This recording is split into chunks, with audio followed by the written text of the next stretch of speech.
Hello students, I Dr. Deepika Paliwal welcome you all in this virtual process of learning on the behalf of School of Medical and Allied Sciences, Kalpotia University. Today we will discuss the diuretic belongs to the course Medicinal Chemistry 2. It's called BPHT5001.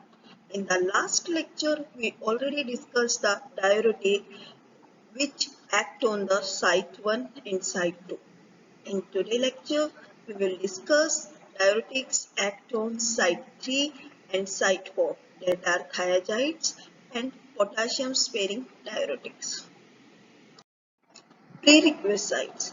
Before we start this lecture, the student must be aware about the pathophysiology of the urine and the site of action where the reabsorption of sodium and water occurs. In today's lecture, the student will learn different approaches for diuretic, basically for site 3 and site 4 diuretics, classification of the diuretic with a structure, and SAR of different class. Introduction of the diuretic. This is the highlight of the diuretic we already learned in the previous lecture. A diuretic is defined as a drug that increases the rate of urine formation. The primary action of most diuretic is the direct inhibition of sodium reabsorption. That means increase the excretion of sodium ions at one or more of the four major sites along the nephron, as increased sodium excretion is accompanied by the anion like chloride, since sodium chloride is the major determinant of extracellular fluid volume. Diuretic reduces the extracellular fluid volume that decreases in the edema by decreasing the total body sodium chloride content.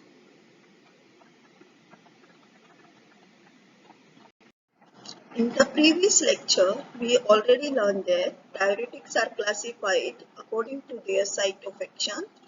At site 1, carbonic anhydrase inhibitors work. At sites 2, these are the loop diuretics. Now, in this lecture, we will discuss site 3 and site 4 diuretics.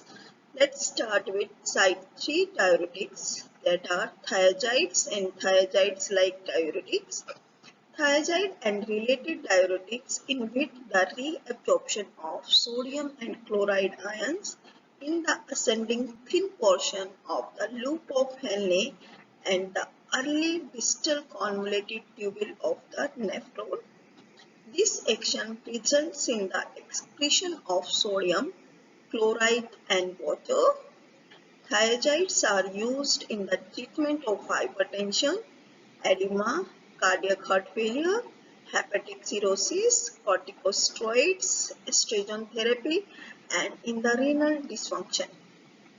Adverse effects of thiazides are hypersensitivity reaction. Cross hypersensitivity may also occur between thiazide and sulfonyl containing diuretics. Hypokalemia, a slight reduction in the cardiac output, plasma volume, and the blood pressure. Structure-activity relationship of thiazides. The second position can tolerate small alkyl groups such as methyl. The higher alkyl group substitution will decrease the diuretic activity. Substitution at the third position determine the potency and duration of the thiazides. So, substitution on third position will result in the difference in the potency and duration of action of thiazides. The saturation of carbon-carbon bond between the third and fourth position of the benzothiazide 1,1 dioxide nucleus increase the potency of this class of diuretics approximately 3 to 10 points. So, removal of or saturation of double bond at position 3 and 4 will result in the increase in activity 3 to 10 times. Direct substitution at 4 5 and 8 position with an alkyl group usually result in the diminished diuretic activity. So you can't substitute the position 4, 5 and 8. Substitution of the sixth position with an activating group is essential for the diuretic activity. The best substitution include chloro, bromo, trifluoromethyl and nitro groups. The sulfamyl group in the seventh position is essential for the diuretic activity. Examples of thiazides: chlorothiazides, benzothiazides, hydrochlorothiazides and pentoflumethazides are the example of thiazide derivatives. These are the structure of these derivatives. Thiazides like diuretic, the sulfamyl group para to the activating group could be replaced by the other electronegative group with the retention of diuretic activity.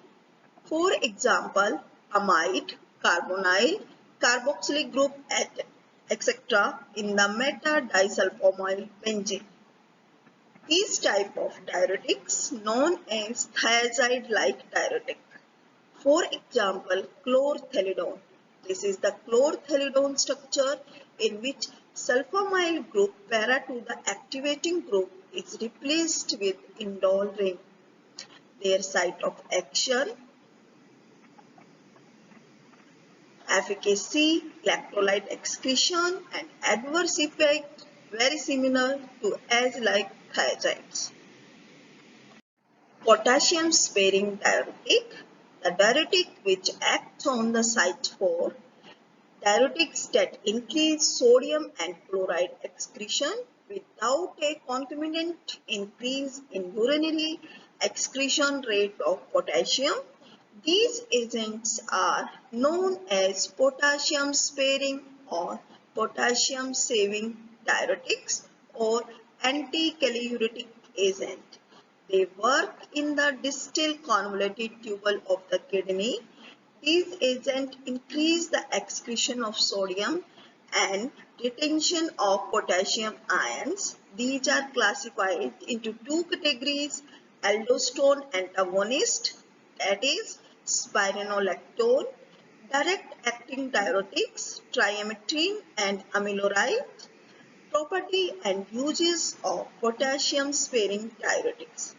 These agents are not potent diuretics when used alone, but when combined with a thiazides will increase the potency of the diuretic.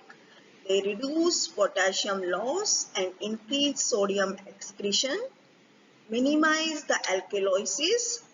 The onset of diuresis with combination therapy is much more rapid than spironolactone alone. Aldosterone antagonist. Aldosterone is a hormone that is produced by the adrenal cortex that enhances the reabsorption of sodium in the distal convoluted tubule of the kidney. Spironolactone, also known as aldosterone, antagonizes the action of aldosterone. When this activity of aldosterone is blocked, sodium but not potassium and water are excreted in the urine. This is the chemical structure of spironolactone. The spironolactone uses are treatment of edema, antihypertensive agent, primarily used in the combination with diuretic that act at the site 2 or and 3 to reduce the hypokalemic effect of the later group of the diuretic, means they save the potassium loss. The second class of potassium sparing diuretic is direct acting diuretics, for example trimetrin and amilorides. Directly acting diuretics directly block the sodium entry through sodium selective ion channel, which directly alters the sodium potassium exchange mechanism in the distal nephron. They are used in the treatment of edema and hypertension, used in combination with the other diuretics that act at site 2 and 3 to prevent hypokalemia. Example of direct acting diuretics are trimethrin and amiloride. These are the structure of these diuretics. Osmotic diuretic, last class of the diuretics. Osmotic diuretic increase the density of the filtrate in the glomerulus. This prevents the selective reabsorption of water, which allows the water to be excreted. Sodium and chloride excretion is also increased. Osmotic diuretics have the following key feature. They are passively filtered by the glomerulus filtration. They undergo limited reabsorption in the renal tubules. They are metabolically and pharmacologically inert. They have a higher degree of water solubility. Example of osmotic diuretics are mannitol and theophylline. These are the chemical structure of mannitol and theophylline. Summary of today's lecture. In today's lecture, we discuss the diuretic that act on site 3 and site 4. As we know, diuretics are the chemical agents which increase the water and sodium excretion by reabsorption of these ions in the urine. Site 2, there are the 4 sites at which diuretics act. Site 1, where carbonic anhydrase inhibitors are act. Site 2, that is the ascending loop of Henle, where the loop diuretics will act. Site 3, that is the late ascending loop and the early distal convoluted tubules, where thiazide diuretics will act. And site 4, where is the distal convoluted tubule and the collected root, where the aldosterone antagonist will act. Practice question.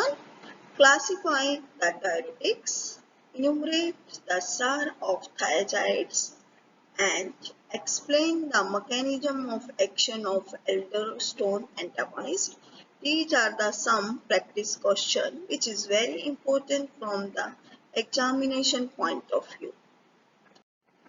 Dear students, if you want more information regarding this topic, you can refer to these books.